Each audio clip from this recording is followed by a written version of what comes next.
Yeah, I know this is going to be a bit of an early review, but I wish to talk about this right here, right now, because at this point, I think I can comfortably say this is definitely going to be up there under the best trash anime of 2025. And that is, there is no freaking way I'll be your lover unless the anime.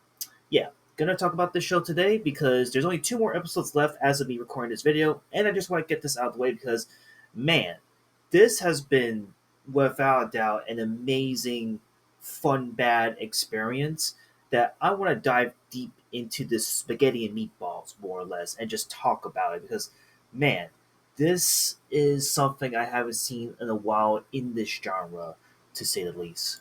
And also to clarify, I'm not shitting you. This is the literal title of the anime of the show here, and honestly, given the how long the title is, given that this was on my recommendation of my must watch for summer 2025 season, I had to give the show a shot. Obviously, so this is under Studio Mother, which is a studio I am unfortunately unfamiliar with. Their only main claim to fame as of late are these shows here for any anime enthusiasts. But I guess this show, however, is the one that I'm actually super familiar with, which is Ari Ferreta, a show that for me at the time, I still just unfortunately couldn't get into the show. I was really crazy about it. It just felt like the same copy and paste formula we see in these type of genres of the isekai formula over and over again. So I didn't bother watching it. And going into this show, going into what we have here, this was not really high up there on like the summer 2025 season of most highly anticipated animes, of course. And given the synopsis, given what the show's all about, like right off the bat from the poster alone, like this show is giving me some good old Sakura Trick vibes from back in the day. If anyone remembers this infamous show, which again, granted, I think the comparisons to this show and this one right here is pretty stretchy, you could say, but the subject matter and where it goes is really poignant and out there. But point being is that there are moments in the show where it is reminding me of Sakura Trip. There are moments in the show with how the characters are in the yaoi genre, how they interact with each other. It reminds me a little bit of like Oni-chan Onimai which came out not that long ago, or even a show like Kisses, the legendary Kisses that is pretty infamous in this type of genre, or even a show like Yuri, which while I didn't watch the show, I've heard nothing about people telling me to like, hey, check the show out if you're into yaoi stuff, and or sorry, into Yuri stuff. And I was more or less in the impression like, okay, going into the show, how can it get any interesting? You could say. Well, I will say this show was really interesting from the 10 episodes I've watched as of me recording this video once again. And again, I gotta give credit where credit's due. The animation on this show, and this goes for every like yaoi Yuri anime from the past. The animation for this show is like top notch. Like what the fuck? Like it's so crystal clear, clean, pitch perfect. The voice acting in the show is absolutely incredible. Like every character in the show brings out their fucking A game. Even some of like the background side characters bring out the fucking A game in the show. And the music, I cannot praise the music enough. Like the theme song for the show is so, yeah. While it's not definitely unique, it's not setting itself apart from other animes that go in this genre. I actually respect the hell out of it because it's like, man, it's really setting itself apart and make you really want to be invested in the show that is over top and bombastic.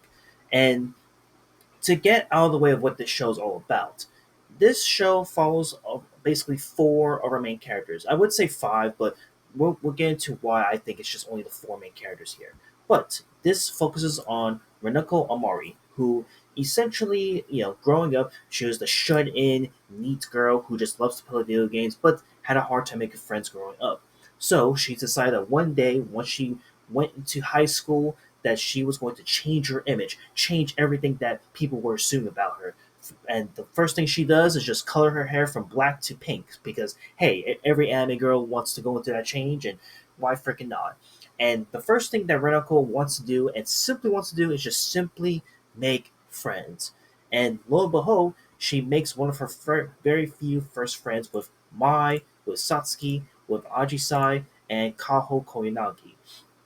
And all of these girls basically become friends with Renako instantly, but there is an interesting little twist that happens immediately within the first episode, more specifically between Renako and Maya Ozuka.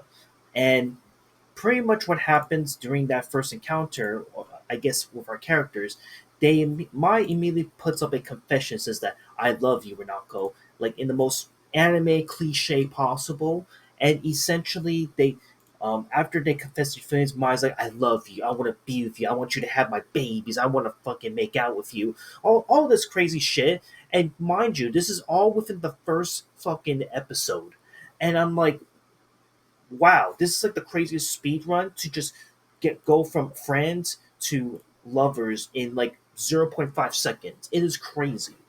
And the show pretty much keeps this momentum going, like even as of up to the most recent episode. And what they do in this show is that they really do break down into parts, like in certain parts of the show where we get to dive into Mai's backstory, we get to dive into Satsuki's backstory, we get to dive into Aji Saisena, who we are currently diving into as of right now. And I feel like they're doing like this show does a really good job of like not only portraying like why their friendship is really strong in the show, but simultaneously why you should be invested in these characters. And I really like that about the show. So you have those moments here and there. And then there's a lot of Yuri moments that once again is clearly like Sakura trick from back in the day. And straight up, like there are moments in the show where we have characters like making out with each other, hugging each other, doing all sorts of sexual provocative moments that'll make you like hubba hubba type of moment. And I like that. It's really good, it's really fun. And in general, I think that the relationship that we see here with these characters are really nice. From Mai and Renako's relationship, first and foremost, to Renako and Satsuki's relationship, where where at first you may see her as like evil, she comes off as like misunderstood, but turns out that she's actually like super jealous of Mai. And at one point, these two were lovers, but then they had a fallout after Renako um came into the picture here. And then there's like this weird competition between these two of like, okay, if I love Renako and I love Renako, we're gonna have a competition to fight for this girl because god damn it, she's the best girl in this show, so we're gonna fight for her, and more or less. And they do it by playing some Call of Duty Modern Warfare. I shit you not, that I'm not even making that shit up. They literally play a game of like Call of Duty to like settle who's gonna win Renako's heart. And the whole gist was that if one of them wins, that they would be dating, and if Renako wins the whole thing, that they would just become friends. Because at the end of the day, Renako's like, no, I don't want to be in a relationship. I don't want to fall in love with you guys. I just want a simple new group of friends. That's it. Like, I just want to start a friendship. That is freaking it. And the show really just keeps hammering in that message home that Renako just wants to be friends. She doesn't want to be in a relationship, and it's just like, my God, every time we see this happen, it actually is really hilarious, and it just makes me wonder, like, girl, why the hell are you even here in the first place, man? You know when you're getting yourself in a Yuri anime, like you know you can't just be friends with these girls. You're gonna be a lover with them one way or another.